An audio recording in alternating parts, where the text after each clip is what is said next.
आज के लेक्चर में हम यूनिट 3 शुरू करने जा रहे हैं, द्विमीय निर्देशांक ज्यामिति। ठीक है, और इसमें हम एक ही चैप्टर पढ़ेंगे, सर्किल यानी वृत्त। अब सिलेबस में केवल एक ही चैप्टर है, सर्किल। एलिप्स, पैराबोला, हाइपरबोला को हटा दिया गया है, तो हमें सिर्फ वृत्त को ही पढ़ना है। ठीक है, और ये हमारा सर्किल के ऊपर पहला क्लास है। क्वेश्चंस को सॉल्व करने से पहले हम वृत्त के बारे में कुछ जानकारी को देख लेते हैं, जैसे उसकी डेफिनेशन क्या होगी, इक्वेशंस क्या होंगी, डिफरेंट केसेस में उसकी इक्वेशंस क्या होंगी।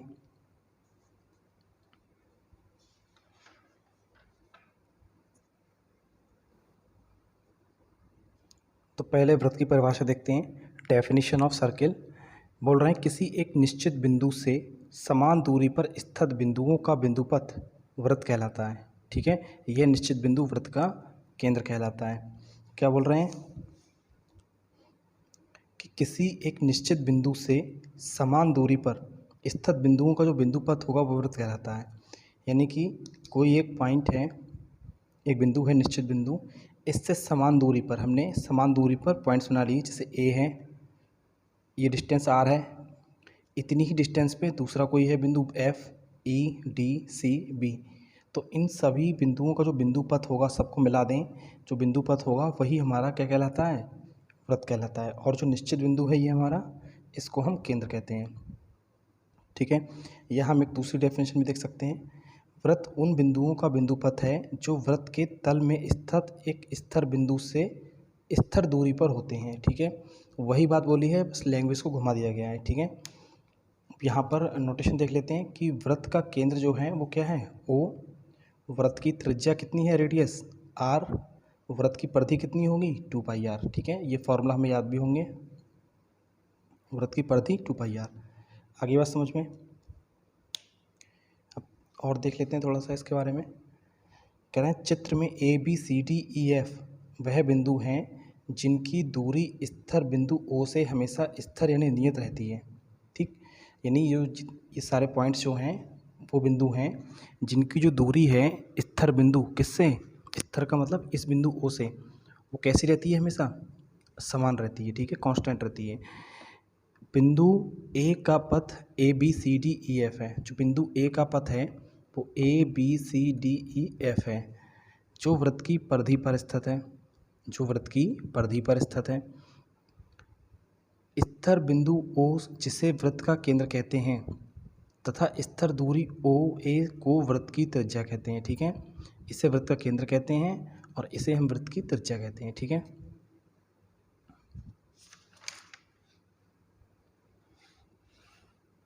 अब देखते हैं।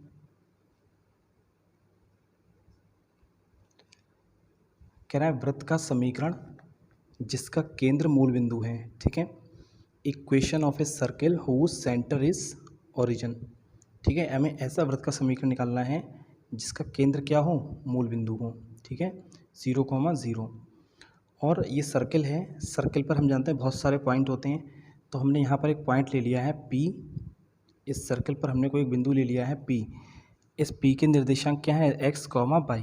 ठीक है, x, y। और इसका जो मूल बिंदु केंद्र है वो किस पर है, मूल बिंदु पर है, यानी 0,0 पर। तो हम जानते हैं कि यहाँ से यहाँ तक की दूरी क्या हो जाएगी, त्रिज्या के बराबर हो जाएगी। और ये दो बिंदु हमें मिल गए, एक ये और एक ये।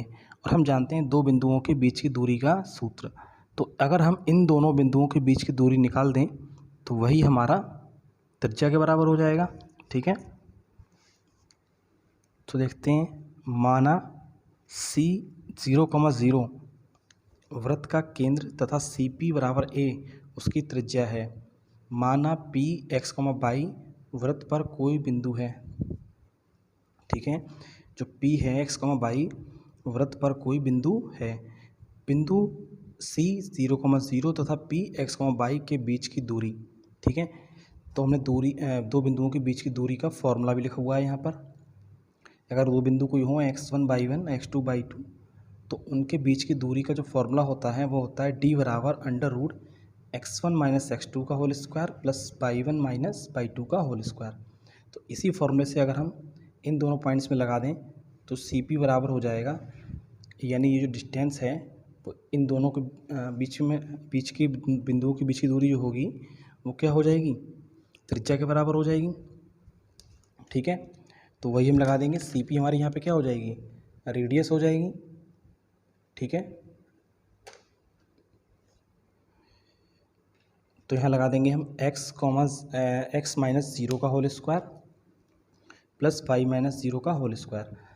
तो अब सी पी का मतलब क्या है, ए, यहाँ लिखा हुआ है सी पी बराबर कितना, ए, और ये हो जाएगा x square plus Y square. ठीक है, तो अंडर रूट को उधर पहुँचा देंगे तो ये हो जाएगा x square plus Y square बराबर ए स्क्वायर। क्लियर। तो यहाँ देखेंगे यह वृत्त का समीकरण है जिसका केंद्र 0,0 है। यदि हमें कोई ऐसा सवाल मिल जाता है जहाँ पर केंद्र 0,0 दे दे तो वहाँ हम डायरेक्टली ये फॉर्मूला यूज़ कर सकते हैं, X square plus Y square equal ए स्क्वायर। क्लियर हो गई बात।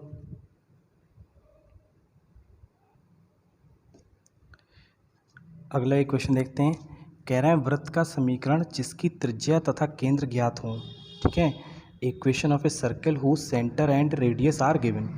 हमें ऐसे वृत्त का समीकरण निकालना है जिसकी केंद्र और त्रिज्या दोनों हमें पता हो। ठीक है, इसे क्या बोलते हैं, स्टैंडर्ड फॉर्म। तो हमारा ये सर्कल है उसी की तरह, और सेंटर यहाँ पे क्या है, h, ए मान लिया हमने। वहाँ पर हमारा जो सेंटर था वो किस पर था, मूल बिंदु पर था, ओरिजिन पर। तो वो यहाँ पर जो पॉइंट था वो क्या था, 0,0। लेकिन हमने यहाँ पे क्या बोला है कि इसकी केंद्र और त्रिज्या हमें दोनों ज्ञात हों, यानी केंद्र कुछ भी हो सकता है। और हमने इस सर्कल पर एक बिंदु ले लिया P जिसके कोऑर्डिनेट है x, y। तो उसी के जैसा हम इन दोनों बिंदुओं के बीच की दूरी निकालेंगे तो हमें इक्वेशन मिल जाएगी। ठीक है, तो यहाँ लिखेंगे माना सी एच, के वृत्त का केंद्र तथा सी पी उसकी त्रिज्या है जहाँ पी एक्स, वाई वृत्त पर कोई बिंदु है। ठीक है, तो सी पी बराबर हो जाएगा ए के बराबर और ए बराबर वृत्त की त्रिज्या। ठीक है, तो सी पी बराबर वृत्त की त्रिज्या का मतलब क्या हो गया, इन दोनों बिंदुओं के बीच की दूरी। तो अंडर रूट एक्स में से घटा देंगे एच और वाई में से घटा देंगे के। तो एक्स माइनस एच का whole square plus Y minus k का होल स्क्वायर। सी पी का मतलब हो गया ए, सेम ये आ जाएगा एक्स माइनस एच का whole square plus Y minus k का होल स्क्वायर। अंडर रूट को इधर पहुंचा देंगे तो ये हो जाएगा एक्स माइनस एच का whole square plus Y minus k का होल स्क्वायर इक्वल ए स्क्वायर। ठीक है, यह वृत्त का मानक समीकरण कहलाता है। यह वृत्त का स्टैंडर्ड इक्वेशन यानी मानक समीकरण कहलाता है यदि हमें वृत्त का केंद्र और त्रिज्या दोनों दिए गए हों। ठीक है,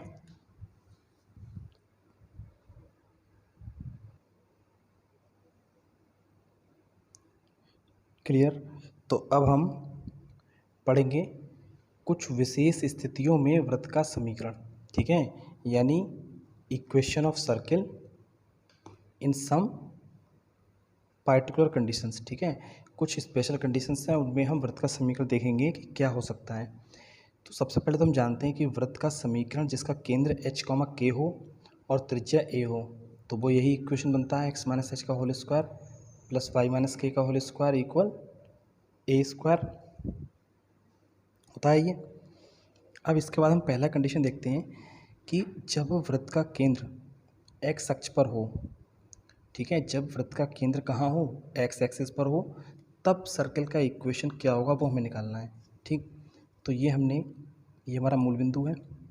अब वो कह रहे हैं कि वृत्त का जो केंद्र है, मान लीजिए ये केंद्र है वृत्त का, तो ये कहाँ हो, एक्स अक्ष पर होना चाहिए।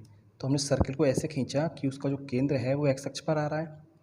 अब इसका केंद्र हम मान चुके हैं h, के ऊपर। हमने ऐसा सर्कल लिया है जिसका केंद्र कितना है h, के, यानी x एक्सिस पर चली गई दूरी होगी वो h होगी, y एक्सिस पर चली गई दूरी 0 होगी। तो इस बिंदु के कोऑर्डिनेट होगा s, 0। आगे बात समझ में। अब हमको यहाँ पर ये बिंदु हमें पता है h माइनस h, 0 है ना। हमको इस बिंदु से यहाँ तक की दूरी पता है a है। इससे पहले हमने पढ़ा था कि ये कोई बिंदु हो जिसके कोऑर्डिनेट क्या हो, x, y हो। ठीक है, तो इन दोनों बिंदुओं के बीच की दूरी ही त्रिज्या कहलाती है।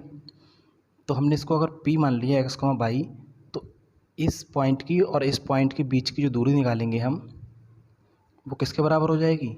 दोनों के बीच की दूरी यानी त्रिज्या के बराबर हो जाएगी। ठीक है, तो हम फॉर्मूला नहीं लिख रहे हैं अभी, डायरेक्ट एक्स माइनस एच का whole square plus Y minus zero का होल स्क्वायर, और इसके ऊपर होता था अंडर रूट, है ना। तो वो अंडर रूट को हम इधर पहुंचा देंगे, तो क्या हो जाएगा? ए का ए स्क्वायर हो जाएगा। ठीक है, यहाँ पर क्या हुआ, जब वृत्त का केंद्र एक्स एक्स पर है तो वाई का कोऑर्डिनेट हो जाएगा जीरो, यानी के बराबर हो जाएगा ज़ीरो। ठीक है, सेम यही कंडीशन होगी कि जब वृत्त का समीकरण कहाँ हो? वाई एक्स पर हो। तो जब वाई एक्स पर होगा तो एक्स एक्सिस पर चली गई दूरी कितनी होगी? ज़ीरो। तो एच बराबर ज़ीरो, और वाई एक्सिस पर चली गई दूरी कितनी? के। ठीक है, तो सेम वही फॉर्मूला लग जाएगा,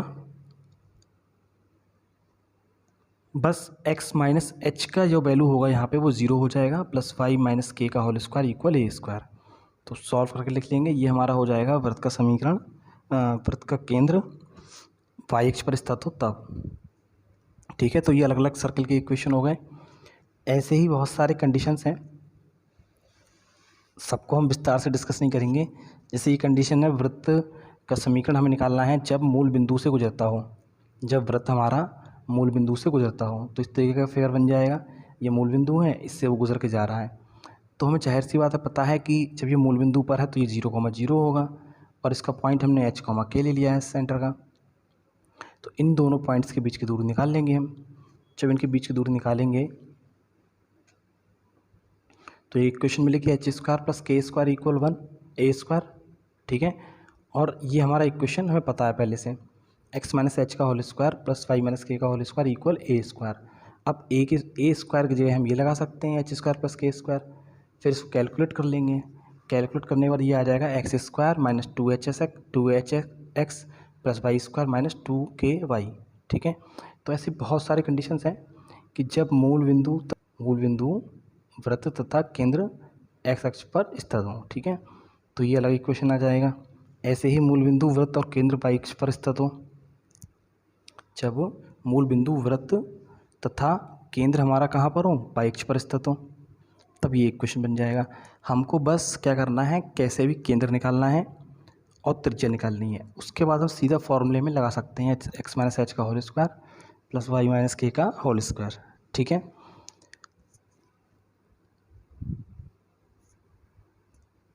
अलग अलग कंडीशन के लिए अलग अलग तरह की इक्वेशन आएंगी।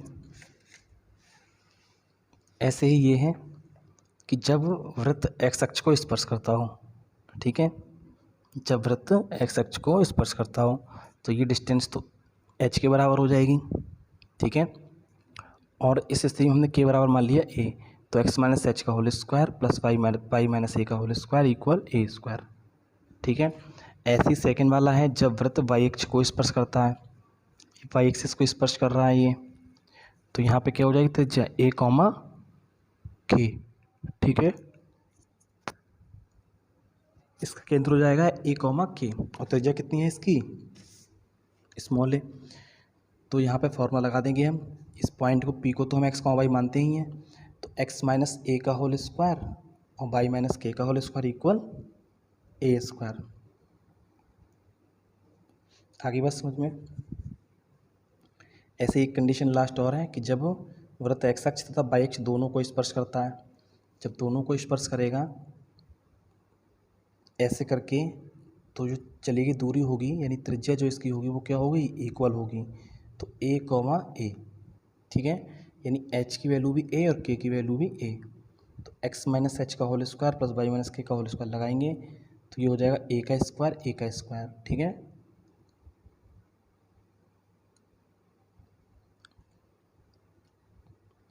दोनों का वैल्यू सेम है तो ये वैल्यू इतना आ जाएगा, एक्स माइनस ए का whole square plus Y minus A का होल स्क्वायर इक्वल ए स्क्वायर। क्लियर? अब हम कुछ और इक्वेशंस को देख लेते हैं।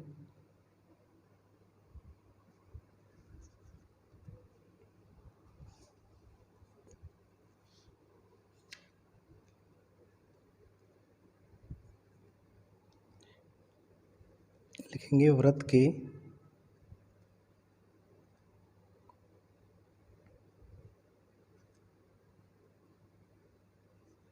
वृत्त के समीकरण का व्यापक रूप। आगे बात समझ में, यानी हम इसको लिख सकते हैं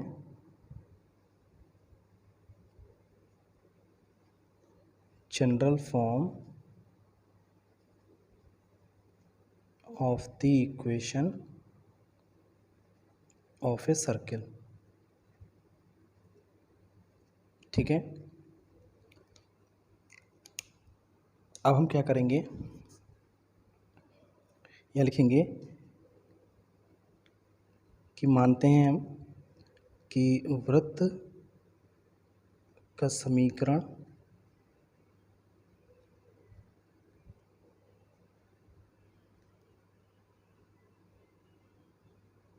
जिसका केंद्र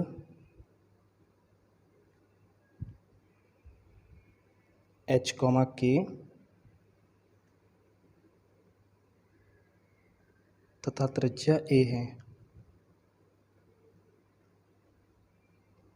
ठीक है, तो हम ऐसे इक्वेशन को जानते हैं कि जिसका केंद्र h, k होता है और त्रिज्या a हो। अभी हमने पढ़ा था, तो ये हो जाता है x माइनस एच का whole square plus Y minus k का होल स्क्वायर इक्वल ए स्क्वायर। ठीक है, तो इसको अगर हम सॉल्व करें तो ये हो जाएगा एक्स स्क्वायर माइनस 2hx और plus h square plus Y square minus का 2ky और प्लस का k स्क्वायर ए स्क्वायर। ठीक है, तो अब इसको हम थोड़ा सा सॉल्व कर लेंगे। X square plus Y square minus का 2hx माइनस का 2ky और ये प्लस का h square plus k square और ए स्क्वायर को हम इधर ले आएंगे तो माइनस का ए स्क्वायर। बात समझ में आ गई? ठीक है, तो अब हम इस इक्वेशन को अगर हम यहाँ पर माइनस एच की जगह पे जी रख दें और माइनस के की जगह पे एफ रख दें तो हमें एक इक्वेशन मिल जाएगी।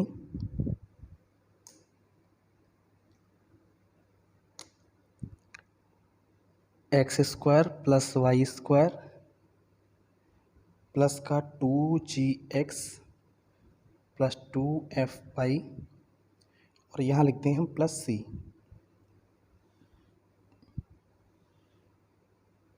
है ना?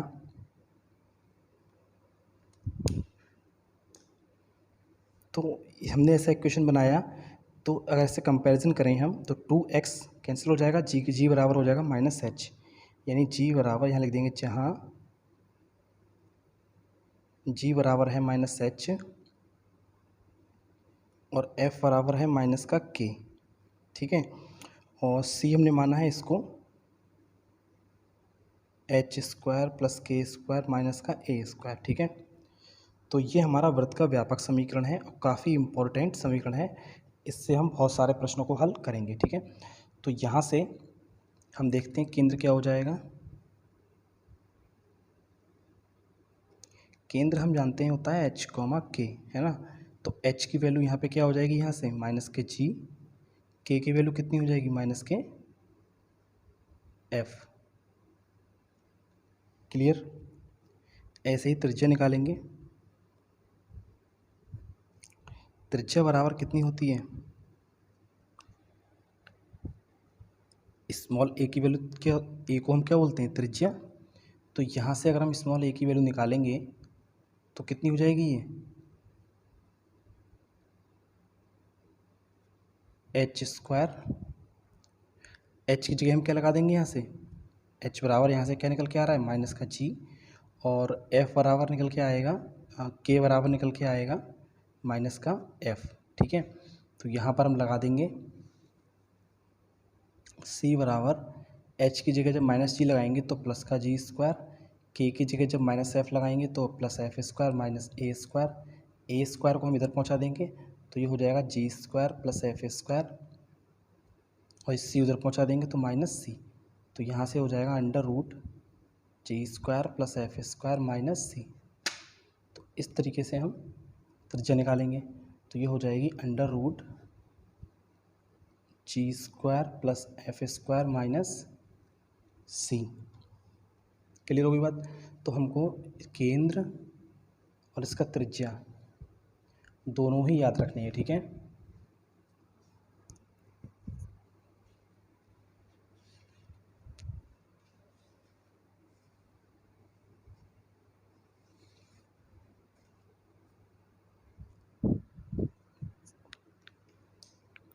क्लियर?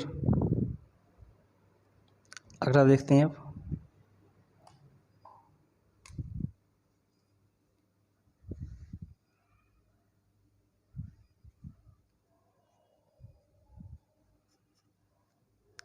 लिखेंगे वृत्त का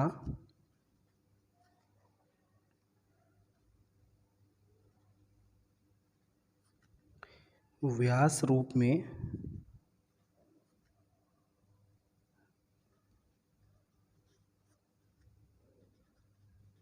समीकरण ज्ञात करना, ठीक है। तो इसका हम डेरिवेशन नहीं करेंगे सॉल्व, हम इसको डायरेक्ट लिख देंगे। मान लेते हैं कोई वृत्त है और ये उसका केंद्र है O, ये हमारी त्रिज्या हो जाती है, और इसको अगर हम इधर मिलाते हैं तो ये हमारी क्या हो जाती है, पूरा व्यास हो जाता है। ये पॉइंट A है, ये पॉइंट B है। इस बिंदु को हम x1 y1 मान लें और इसे हम ले लें x2, y2, ठीक। अगर कोई हमें क्वेश्चन ऐसा दिया जाए जिसमें हमें न केंद्र दे न त्रिज्या दे और हमें क्या बोले कि वृत्त का जो व्यास है उसके हमको सिरे दे दे, यानी उसके कोऑर्डिनेट हमको दे दे, ये A और B, तो हमसे पूछे कि वृत्त के समीकरण को बताओ। तो हम कैसे निकालेंगे? डायरेक्ट हम फॉर्मूला लिख दे रहे हैं, डायरेक्ट याद करेंगे, डेरिवेशन नहीं करेंगे। इसका फॉर्मूला होता है x1 x - x1 x - x2 plus y - y1 into y - y2 equal 0।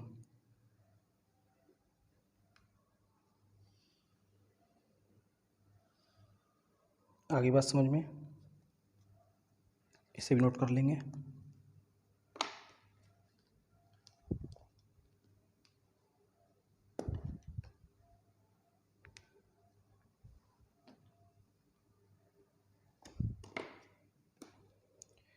Clear? तो ये हमारा हो गया वृत्त के व्यास रूप में समीकरण, ठीक है।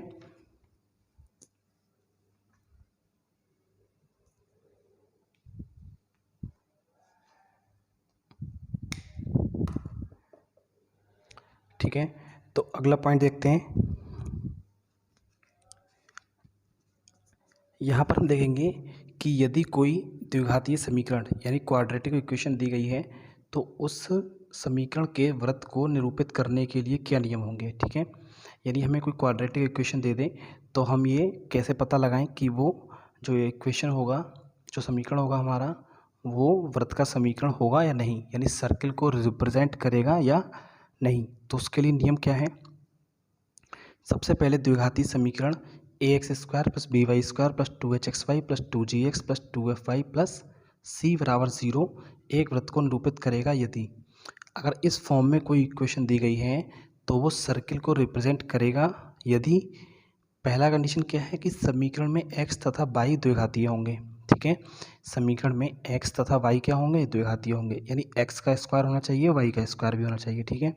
समीकरण में x² तथा y² के गुणांक बराबर होने चाहिए। जैसे यहाँ पर a और b है, x² का गुणांक a है और y² का गुणांक b है, तो ये दोनों आपस में बराबर होने चाहिए, ठीक है। Second condition. थर्ड कंडीशन क्या है कि समीकरण में x y के गुणनफल का कोई पद नहीं होगा, ठीक है। समीकरण में x y के गुणनफल का कोई पद नहीं होना चाहिए, यानी इनका जो मल्टीप्लिकेशन होगा वो इस इक्वेशन में नहीं होगा। तो h बराबर क्या हो जाएगा? 0, ठीक है। अब क्या करेंगे, अतः उपरोक्त नियमों द्वारा यह ज्ञात किया जा सकता है कि कोई द्विघातीय समीकरण वृत्त को निरूपित करेगा या नहीं करेगा। बता के समझ में, कोई द्विघातीय समीकरण यानी कोई क्वाड्रेटिक इक्वेशन होगी वो सर्किल को रिप्रेजेंट करेगी या नहीं करेगी। तो यही कंडीशन से हम पता लगा सकते हैं। ठीक है, बात क्लियर हो गई।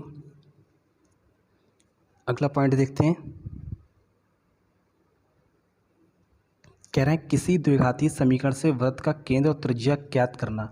यानी कोई क्वाड्रेटिक इक्वेशन दी गई है इसी फॉर्म में, तो उसका हम केंद्र और त्रिज्या कैसे निकालेंगे वो हम देखेंगे। ठीक है, तो सबसे पहले तो हम ये देखते हैं कि सर्वप्रथम यह ज्ञात करते हैं कि यह वृत्त को निरूपित करता है या नहीं, है ना। सबसे पहले तो हमें चेक करना होगा कि जो इक्वेशन है वो सर्कल को रिप्रेजेंट करेगी या नहीं करेगी। तो कैसे चेक करेंगे वो हमने अभी ऊपर कंडीशंस में पढ़ लिया। अब क्या करेंगे, एक्स स्क्वायर तथा वाई स्क्वायर के गुणांकों को इकाई बनाएंगे। यानी एक्स स्क्वायर और वाई स्क्वायर के जो कोफिशिएंट होंगे उनको हम 1 बनाएंगे। उसके बाद जो प्राप्त इक्वेशन होगी हमें उस इक्वेशन से केंद्र निकालेंगे। वृत्त का केंद्र जो होगा -g, -f, वो कैसे निकलेगा, -x का गुणांक बटे 2। ठीक है, यानी -x का गुणांक होगा, जो x का कोफिशिएंट होगा वो लिखेंगे, फिर बटे में 2 कर देंगे, कॉमा -y का गुणांक बटे 2। ठीक है, ऐसे ही हम केंद्र का त्रिज्या निकालेंगे। तो वृत्त की त्रिज्या क्या हो जाएगी, हम जानते हैं वृत्त की त्रिज्या a बराबर होती है √g² + f² - c। ठीक, तो लिखेंगे इसी के जैसा, x का गुणांक बटे 2 इसका होल स्क्वायर। ठीक है, जो वैल्यू हमने यहाँ लिखी है वही वैल्यू हमने यहाँ लिखी है, x का गुणांक बटे 2 का होल स्क्वायर प्लस y का गुणांक बटे 2 का होल स्क्वायर माइनस अचर राशि का मतलब ये c, कोई कांस्टेंट वैल्यू है वो। बात क्लियर हो रही है। ठीक है, अब इसके बाद एक आखिरी पॉइंट और देख लेते हैं।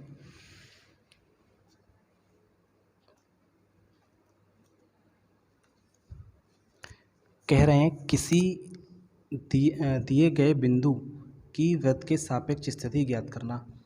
कोई बिंदु हमको दिया गया है अगर कोई पॉइंट, तो उस पॉइंट की वृत्त के सापेक्ष स्थिति क्या होगी वो हम निकालेंगे। ठीक है, कैसे निकालेंगे, किसी बिंदु x1, y1 की दिए गए वृत्त को हम क्या मानेंगे, x² + y² + 2gx + 2fy + c बराबर 0 के सापेक्ष स्थिति निम्न प्रकार ज्ञात की जा सकती है।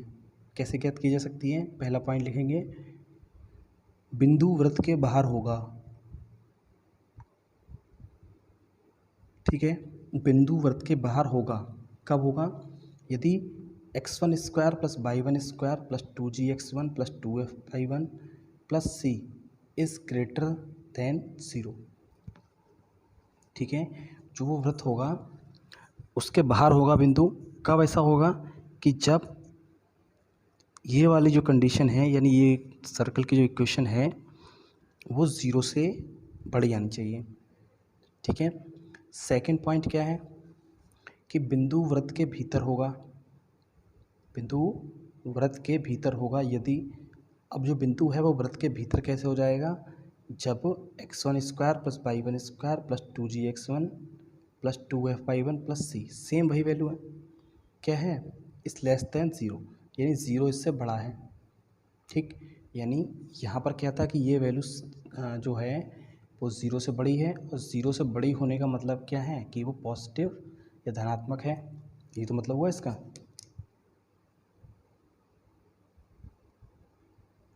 ऐसे ही यहाँ पर क्या है, वो वैल्यू नेगेटिव, यानी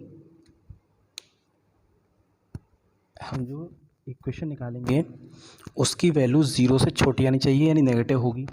ठीक है, तो बिंदु कहाँ होगा, वृत्त के भीतर। यदि बिंदु कह रहे हैं बिंदु वृत्त पर होगा, अब जो बिंदु होगा वो वृत्त पर ही होगा। ये कैसे पता लगाएंगे हम, ये ऐसे पता लगाएंगे कि x1² + y1² + 2gx1 + 2fy1 + c बराबर 0, यानी ये जो पूरी कंडीशन होगी वो ये 0 के बराबर होगी, ठीक है। तो कैसा होगा, वृत्त बिंदु पर होगा। तो बात समझ आ गई। हमें 3 पॉइंट दे गए इसमें कि जो बिंदु होगा, किसी बिंदु की हम वृत्त के सापेक्ष स्थिति को ज्ञात कर रहे हैं। तो जो बिंदु होगा वो वृत्त के बाहर होगा, कब, जब उसकी वैल्यू इस इक्वेशन की पॉजिटिव होगी। और वृत्त के भीतर होगा कब, जब इस पूरी इक्वेशन की वैल्यू नेगेटिव होगी, ठीक है। और जो बिंदु है वो वृत्त पर ही होगा, कब ऐसा होगा, जब ये वैल्यू 0 के बराबर होगी, ठीक है। यानी नेगेटिव पॉजिटिव, पॉजिटिव नेगेटिव और शून्य, ठीक है। आगे बात समझ में। तो आज की क्लास में हमने सर्किल से रिलेटेड सारे इम्पोर्टेंट पॉइंट्स को, सारी इम्पोर्टेंट इक्वेशंस को हमने देख लिया, पढ़ लिया।